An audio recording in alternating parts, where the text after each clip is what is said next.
Bharat Ratna doctor Babasaheb Ambedkar स्वर्गीय मासाहेब आपल्या पक्षाचे पक्षप्रमुख आणि आपल्या राज्याचे माजी मुख्यमंत्री आदरणीय उद्धवसाहेब ठाकरे आपल्या पक्षाचं उद्याचं भविष्य आणि भवितव्य युवा सेनेचे प्रमुख श्रीयुत आदित्यजी ठाकरे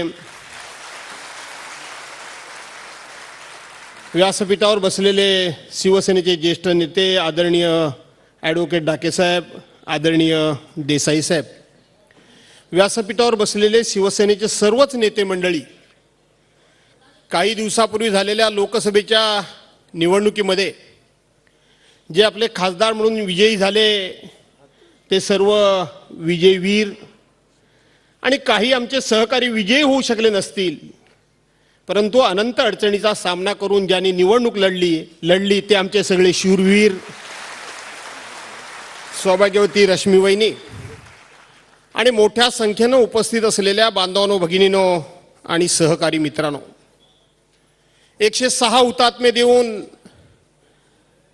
आपल्या पूर्वजांनी आपल्या मराठी बांधवांनी या ठिकाणी मुंबईसह महाराष्ट्र स्थापन केला। मुंबईसह महाराष्ट्र स्थापन झाला परंतु मुंबई मिळवणारा मराठी माणूस हा महाराष्ट्रामध्ये कुठे आहे अशा प्रकारची एक चर्चा सुरू झाली किंवा अशा प्रकारचा एक शोध घेण्याचं काम सुरू झालं आणि त्यावेळेला या महाराष्ट्रातून एक डरकाळी उठली डरकाळी फुटली आणि आजचाच तो दिवस 19 जून 1966 त्या दिवशी हिंदू हृदय सम्राट शिवसेना प्रमुख माननीय बाळासाहेब ठाकरे यांनी या शिवसेनेला जन्म दिला। आज त्या शिवसेनेला 58 वर्ष पूर्ण झाली आहेत आणि त्या निमित्तानं आपण सगळे इथे एकत्रितपणे जमलेलो आहोत।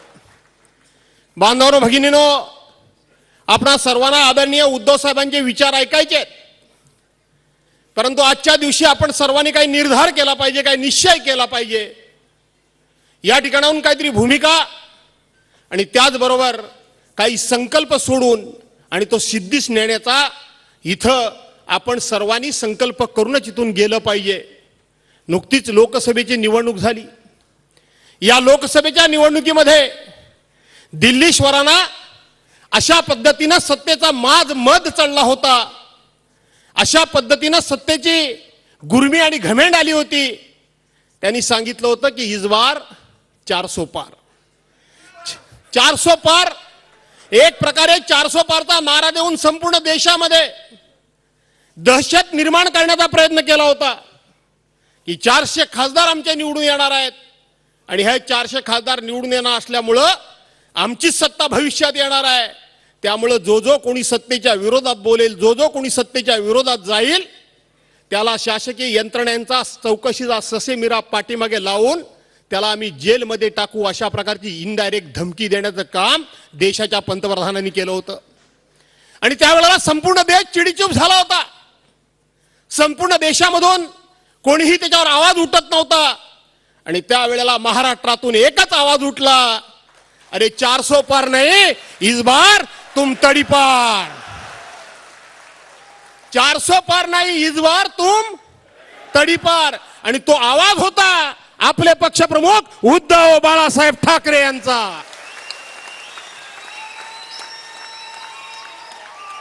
उद्धव बाळासाहेब ठाकरे यांचा आवाज होता। मी एका सभेमध्ये सांगितलं होतं की सुभाषचंद्र बोस यांनी सांगितलं होतं की तुम मुझे खून दो मैं तुम्हें आजादी दूंगा। छत्रपती शिवाजी महाराज यांनी सांगितलं होतं या महाराष्ट्रामध्ये हे स्वराज्य हिंदवी स्वराज्य स्थापन करणं ही तर श्रींची इच्छा आहे असं त्यांनी सांगितलं होतं। लोकमान्य टिळकांनी इंग्रजांना ठणकावून सांगितलं होतं, सावरकरांनी सांगितलं होतं। त्या काळामध्ये आठ ज्याला तिथं गवालिया टँकवर महात्मा गांधींनी सांगितलं होतं डू ऑर डाय। एखाद्या माणसाच्या तोंडून एखादं वाक्य सहज निघून जातं पण तो एक मंत्र ठरतो, तो लढण्याची एक ऊर्जा ठरते। त्याच पद्धतीनं इस बार 400 पार नाही तर तुम तडी पार हा देशामध्ये एक मंत्र घुमला, एक आवाज घुमला आणि त्या पक्षप्रमुखांनी संपूर्ण महाराष्ट्र ढवळून काढला। आज त्याच्यावर वेगवेगळ्या प्रकारची विश्लेषणं केली जात आहेत, सांगितली जात आहेत. कोण कोणाचा स्ट्राईक रेट सांगतोय, स्ट्राईक रेट सांगतायत. मला वाटतं यांच्या आकडेमोड आणि काही जणांच्याकडे ग्रह खातं गेले बरेच वर्ष असल्यामुळं आकडे लावण्याजवळ त्यांचा संजय राऊत साहेब जवळचा संबंध असावा, जवळचा संबंध असावा. कोणाचा स्ट्राईक रेट? काय म्हणत होतात तुम्ही? या महाराष्ट्रामध्ये 45+ तुम्ही सांगत होतात, 45+ तुम्ही सांगत होतात. आणि त्याच वेळेला माझ्या पक्षप्रमुखांनी आवाज दिला, माझे किती तुझे किती हे बघितलं नाही. महाराष्ट्रातल्या 48च्या 48 लोकसभा मतदारसंघामध्ये एखादा मतदारसंघ कदाचित चुकला असेल. तो मतदारसंघ कोणाचा? यापेक्षा भाजपाला तडीपार करण्याकरता सगळा मतदारसंघ जर ढवळून काढला कुणी असेल तर ते तुमचे माझे पक्षप्रमुख उद्धव साहेबांनी काढलेला आहे.